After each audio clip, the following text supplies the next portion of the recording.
Hello, hello. Welcome you guys to our Refresh series. I'm so excited. I'm just going to check really quick and make sure that we are showing live in our event here. So give us 1 second. We're trying it a little bit different today.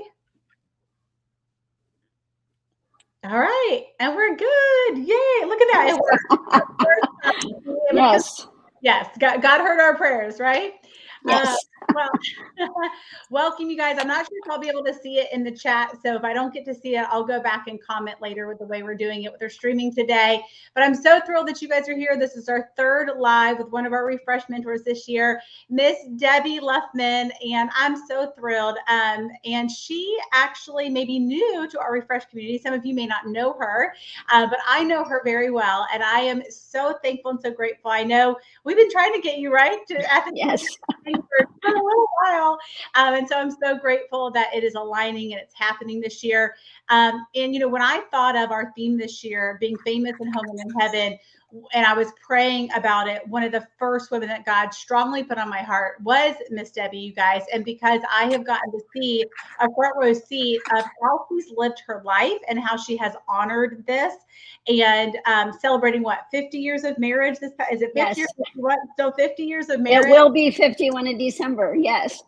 I mean, right there is just incredible. And just some of the conversations we've had about marriage and about, I've just learned so much from you just by watching you live your life. So I'm so grateful that you're going to take some time today to pour into some of these ladies and that they're going to also get to hear more from you at the retreat. So if this is your first one, you guys coming on, we're just taking the ladies that are going to be there. We want to give you a little taste of our theme this year and what it's all about. So for those of you who are attending, we're going to get you excited about this and kind of start thinking and praying about what's going to be happening, what God's going to do in your heart and how he's going to speak to you on this topic.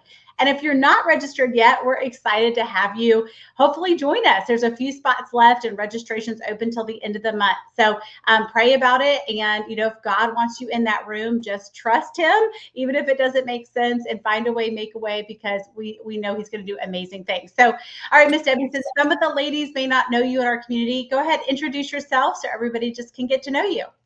All right. Well, I am Debbie Luffman. And like Amy mentioned, I have been married almost 51 years. So God has richly blessed my husband and I, and we have 4 adult children. We have 8 grandkids, which are the best thing ever.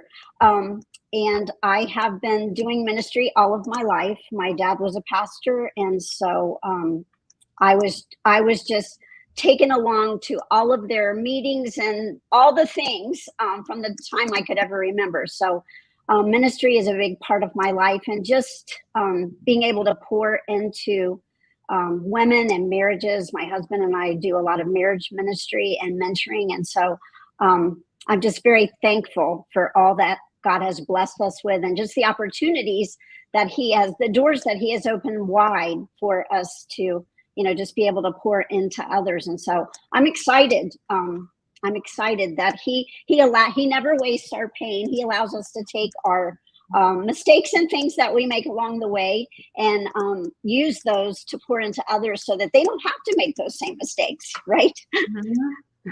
Yes, I love that. And I think that that's what's going to be so powerful just with everybody and all the conversations is we all can look from the rear view, right? And so there's a lot of wisdom, I think, in that. And so I'm thankful that you're sharing that because you have adult children. You're seeing that from a different place. And I've always heard that's the hardest place to parent, is Yes, that it is. hardest place.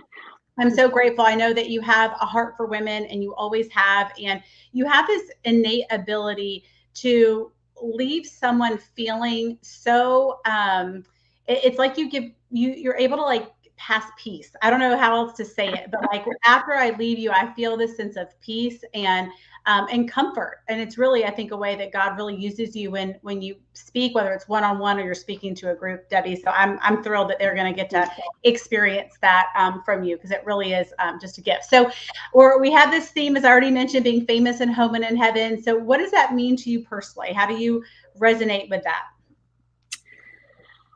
Well, first I will mention home, being famous in our home. And as I was thinking of that, I was like, there are a lot of people who are famous, but what are they famous for? And so that's what came to my mind when I was thinking, if we want to be famous in our home, what do we want to be famous for in our home? And I think, just realizing that our family is our first ministry. So there are times when we have to make tough decisions in order to minister to our family and maybe say no to some things, so that our best yes is for our family and those in our close proximity even. And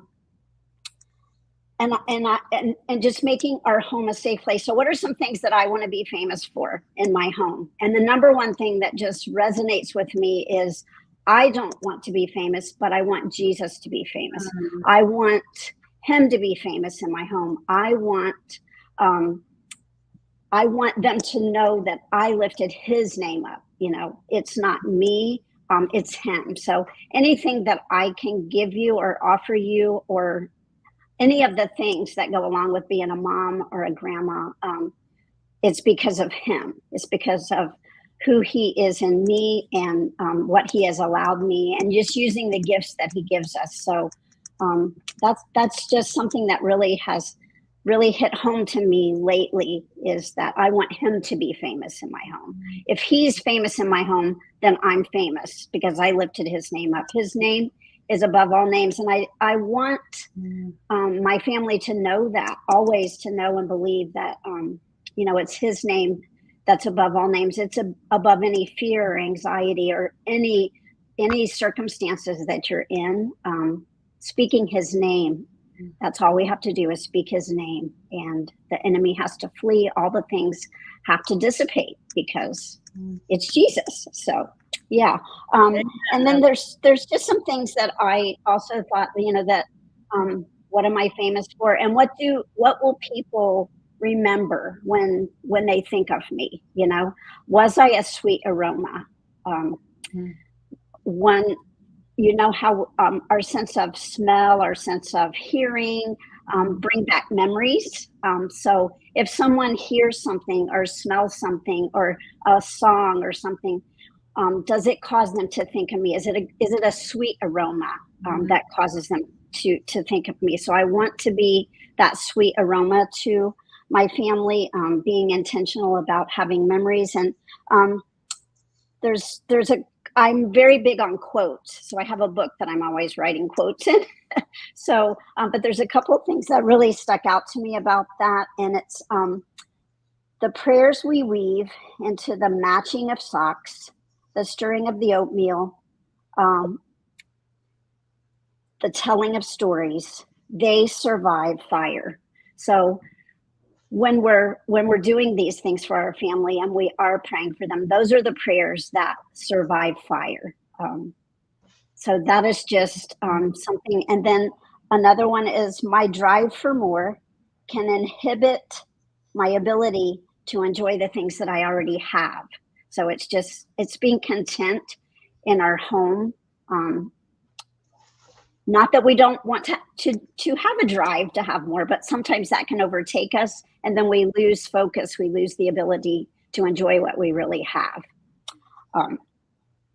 Now, can you repeat that one? The last one, the drive for more. My drive for more can inhibit my ability to enjoy the things that I already have. So good.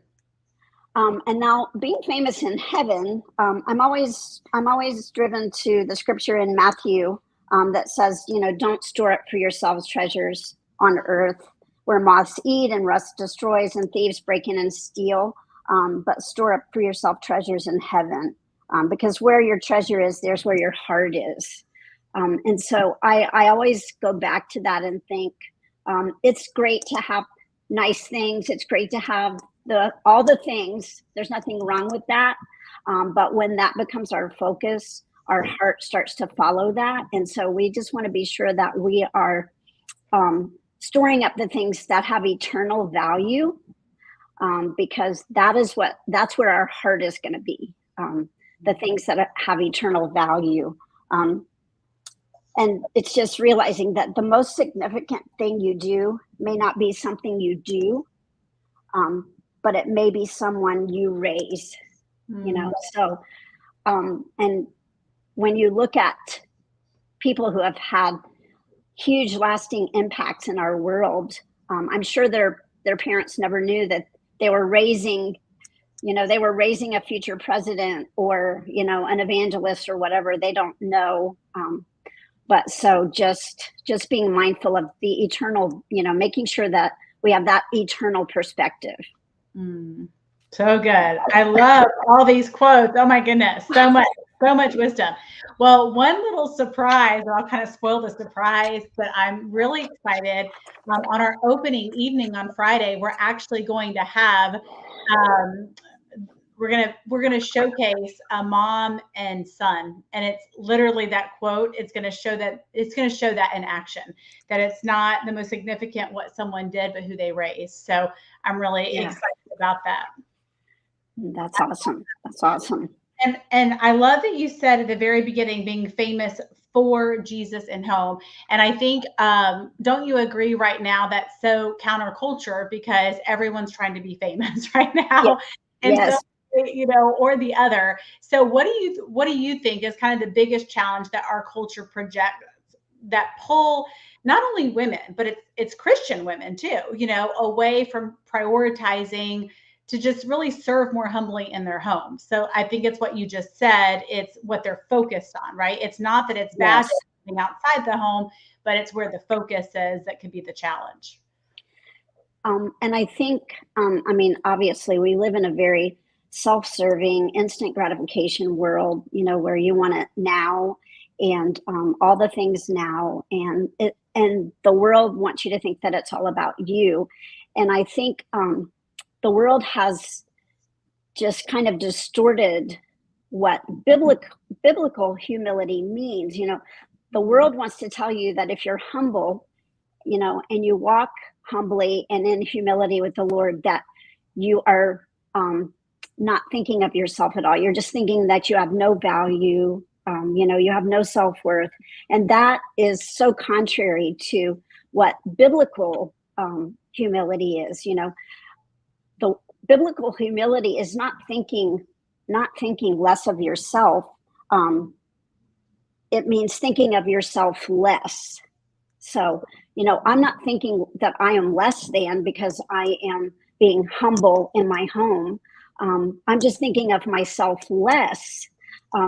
So and it doesn't mean that I'm not doing all the things that I need to do to be healthy, you know, to lead my family well. But it just means that I am emulating Jesus. He always thought of others. And so that's kind of, you know, what we do in our home. We're always thinking of others. How can we serve someone? That if we are his image bearers and we want to emulate him, then we have to each day take up the towel and ask, who can I serve? You know, whose feet can I wash today? Who can I serve today? But it also means if we're going to emulate him, that we need to take that time to rest, just as he did. He took time with his disciples, his people closest to him, but then he also stole away from them to just be alone and have that quiet time. And so I think that that's part of what kind of hurts even us as Christian women, is we don't have a true perspective of what, you know, serving humbly in our home means. You know, it doesn't mean that we just are a doormat. We are just a rug under someone's feet. We have no value. That's not what it means at all. It just means that we think of ourselves less. So. Love that. And I'm glad that you touched on rest, you know, and I think it's so interesting how women are craving that, but it's almost they feel guilty for that at the same way. And they just go, because even, again, as Christian women, if we know that, we're trying to serve that. But if we aren't taking care of ourselves, we're not going to serve well. It stops us at home. And, you know, there can be times like you could be with your kids all the time, but that quantity of it, is it really matter? That's not a value if you aren't being filled up. And so that was really Yes. one of the reasons, we want women to come. Like, we want you to come and take Yes. to get Yes. filled, so you could actually go home to serve with more joy, with more strength, to be able to do that. So I love that. And it goes back to, they tell you put your oxygen mask on first in the plane. You're of no value to anyone if you don't put your oxygen mask on first. And so you aren't any value to your family if you don't emulate Jesus and he gave us Sabbath as a gift. And so if you don't emulate him and take that time have some time with girlfriends, have some time alone, focusing on him, that's so important to lead your family well. Yes. Absolutely. And I mean, he gives us that example, right? He had that time where he went away several times. I mean, and he's Jesus. I mean, if he needed that, like, we need that. And then he also, you see in the community where he was conversing with the disciples, and having, I mean, he really does show that. And again, culture does the opposite. Culture's like more go all the time. Isolation. You can do it all on your own. So yeah, we really have to combat that. So, well, what encouragement would you offer specifically to women who are struggling maybe to find that harmony in their personal and their professional lives? This is always, something we're always trying to work on a little bit better. I think something that has helped me is to just realize that there are things that anyone can do, but there are things that only I can do. So, if there are 10 calls to be made today, but yet my husband needs me to do something really important with him this afternoon, anyone could make 5 of those calls this afternoon. There are other people who are quite capable of doing what we do, but I'm the only one that can be his wife. I am the only one that can be a mom to kids or a grandma to grandkids. There are certain things that only I can do. And I think it just helps me at times to just remember that when I'm faced with a decision, do I need to do this, thing for ministry, or do I really need to do this thing for my family? And I ask myself, could someone else do that? Yes, they could. I am not indispensable. Most of us aren't until it comes to being a wife and mom. And then there are times that we are indispensable, so I think that's something that has really helped me. And also just the analogy of a wheel and the hub in the center. If Jesus is that hub in the center and he is what the glue that's holding all of the spokes together, if we keep that hub healthy, then everything else just kind of flows out into the right order. And so I think it's just really important to be very centered on him and taking our time, with him, and to spend time with him so that we can become more like him, in order to make these decisions, in order to be able to come in and take our professional hat off, not try to wear professional hat and mom hat, because one of them is going to get wonky, right? So just doing that is, I think it's huge. It's really helped me to just realize, what can I delegate? What can only I can do. Yeah. And I think that it's I think humbly also to delegate, to ask people for help, right? That we need to be able to do that. When you were saying about the wheel, maybe think kind of like the same, like the glass jars, right? Our kids, our marriage, there's these things that like cannot afford to drop, else it's detrimental. And we're going to see really harsh consequences. But if we drop and don't get to some of those phone calls, no one's going to die, they'll be there tomorrow. So I think it's a part of that too, of like letting go of some of, there's such a big difference between excellence and perfectionism, and God calls us excellent, but not perfect. I mean, only Jesus was perfect. So there's some things that just can't get done, and you can't get back to someone right away. And that's okay. It's okay. Be able to do that. And I'm very thankful. He doesn't expect us to be perfect. Right. Well, and that grace, I was reading about I never heard it this way. Like, grace is like this undeserved favor, and it's like praying for favor, but then praying really for grace, because we all need Yes. that, and getting that, the favor is that undeserved grace. So just love that. Yeah. And I have one little quote that kind of goes along with this, and it says, it's our kindness, not our qualifications, that will outlast us. You know, it's our kindness, not our qualifications. So, you know, we want to be professional, but at the same time, it's just the kindness to those in the professional world and to our family. That's what's going to outlast us in our realm of things. Yeah. Well, and I think you've been one of the best examples, honestly, I've seen of that, because, you know, it's that, you know, people don't remember how much you do or what you did, it's how you made them feel.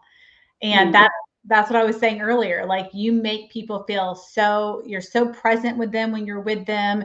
You really have that gift to just leave people feeling better than when they entered your presence. So you exemplify that so well. So I know everybody that gets to be in your presence really, really does. Again, it's not about perfectionism, but it's about that you have a genuine heart for whoever you're in front of. You genuinely care, and that's why you make them feel that way. So, okay, last question, then we're going to wrap up. But how can women lead with their faith and leave a lasting legacy in their home? So how do you feel? What is the best way for women to lead with their faith and leave that? You know, and this, I think that a lot of women, maybe some of the women they are feeling like the weight of having to lead with faith, and maybe they don't have that person in their home that's maybe partnering with them to do that. Yes. We see a lot of leaders right now that want that so bad, but we know we can't change our spouse. You know, we can only Jesus can.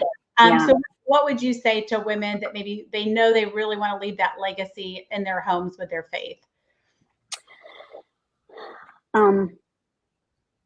I think we are the most important person that we will ever lead, right? I'm the most important person that I will ever lead. And so I want to be in the circle, taking care of the circle, and I'm in the circle. And if I'm taking care, leading myself well, doing the things to stay focused on him, on Jesus, and just his plan for me, and not try to change our spouse, because we can't. And oftentimes we will do more harm than good. But I can promise you that when we take care of ourselves, and we truly do just stand open-handed before God with our spouse, maybe they're not where you would like them to be, maybe they're not the spiritual leader, but you stand before God open-handed, and when we give things to him completely open-handed and entrust him with things, he takes it and he blesses it, and he does immeasurably more than we could ever ask, think, or imagine. And he, you know, one prayer to him is far more effective than thousands of words that we might speak to someone in our home, our spouse, our kids. So I think it's just remembering that we're responsible for ourselves, and then we entrust him with all that he has entrusted us with. You know, it's just like monetary things. You know, we give back to him, and then we are just like a funnel, and he wants to bless us in so many other areas too. So in heaven, we're only going to be known for the value that we added to others, right? When we get there, no one's going to know what kind of house we had. No one's going to care. No one's going to, care where we lived or any of those things. What's going to matter when we get to heaven is the value that we have added to others. And so I think just leading with your faith and having that lasting legacy is just remembering that it's the value that we add to others. And I think if you think about it, the ones that have had the most lasting impact on us might not even be ones that we've rubbed shoulders with or lived life with, but it might even be from afar. You can have just that lasting faith and legacy from afar as well as in your home. So when you are tempted to want to step out and do more, just remember people are watching you. And so you're leaving a legacy of faith in your home, but also in your community because of what people see. They see what you value and what's important to you.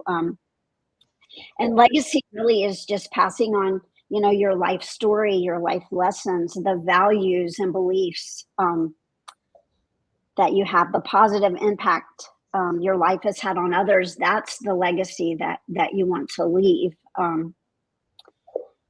And Psalm 39 says, you have made my life no longer than the width of my hand. My entire life is just a moment to you. And at best, each of us is but a breath. And so I think just remembering how short life is, we can do this. We can do this, girls. We can do it because our life is like the width of our hand. It's a breath. And so it's whatever season you're in, however hard it might seem, just remember it's just a season. Our life is a breath. We can do it. And then lastly, just realizing that we were put on this earth to glorify God. That is the chief end of man, is to glorify God and enjoy him forever in eternity. And so everything that we do can bring him glory. I promise you that. So good. And just that, so profound. I just want people not to miss that last statement. Everything that you do can bring God glory. Yes. And there's not a weight. It's not like this. God values if you do this more than that. And if there was a value, I think he would be putting family first, and we are going to talk a lot about the Proverbs 31 woman, because she shows that value of that. And I don't know why. Well, I do know why, because culture makes you think that value is less in your home. And they're trying very, very hard to feel like that is less, when again, it's looking, am I looking at a worldly perspective or the eternal perspective? And the eternal is it's the long game, right? Like this is the sprint over here, the world, this is the marathon, looking at that. So I love that. Well, I know that the reality is we all are busy, right? We're busy with our homes, we're busy with our ministries, we're busy with our businesses, we're busy with our church and our communities and our friends. So why? I mean, I know we talked a little bit about it before, just Jesus was that example. He got away.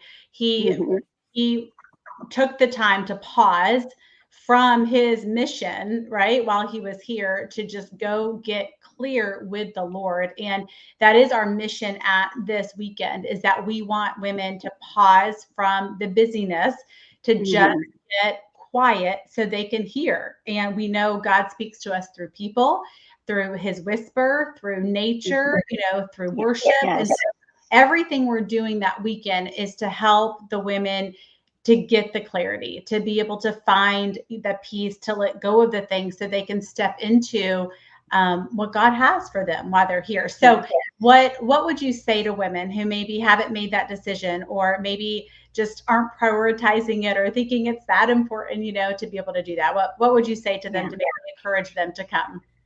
Well, I would tell you that throughout my life, I have attended many retreats, and it always was exactly what I needed for that moment. So I can't tell you how important it is to just take that time away. We need time with girlfriends, with sisters, with those who are kind of on the same journey. We just need that encouragement and that support to know that we're not alone and we can do this. We can link arms with other sisters. We're stronger when we're all together. But just also how God can speak to you in ways you never dreamed or imagined when you are intentional about taking time away. Because we do tend to feel guilty that we're taking time away from kids or time away from husband. But trust me, they like it when you come home, because they're like, please go away again, because it changes your whole demeanor, your whole attitude, because you're filled with the things of him and just the good things. You've been encouraged and life has been spoken over you. So I just encourage you. It has always been so impactful in my life, and I know it will be for you as well. I love that. I love that you said he always gave you exactly what you needed at that time. And we see that every single time, because I do believe that God honors the fact it says, seek him first, and then all other things will be given to you. And that's what you're doing here. You're saying, God, I want to prioritize you above all these other things. So some of you may have to make, crazy arrangements with kids, with life, with your work. And we know that. But we believe it's going to be so worth it for how God is going to speak into you. So thank you guys for tuning in today. I can't wait to go back and see the comments. So whether you're watching this live or the replay, and thank you, Debbie. This is incredible. I have so many notes. I cannot wait. It's going to be hard to narrow it down. I'm like, we need to extend Saturday to make it longer, because there's so much that we're going to be able to go into together. So I can't wait for y'all. We hope to see you there. You can register again. We have a couple days left. So you can go to www.refreshwomensretreat.com and get registered. We hope to see you there. And most importantly, just pray. We believe that, God will give you that green light and that peace that you need to be there. But don't be afraid. Even if you don't know anybody, it is the most loving environment. You're going to leave there with lifelong friends. It happens every time. So have a great day, everybody.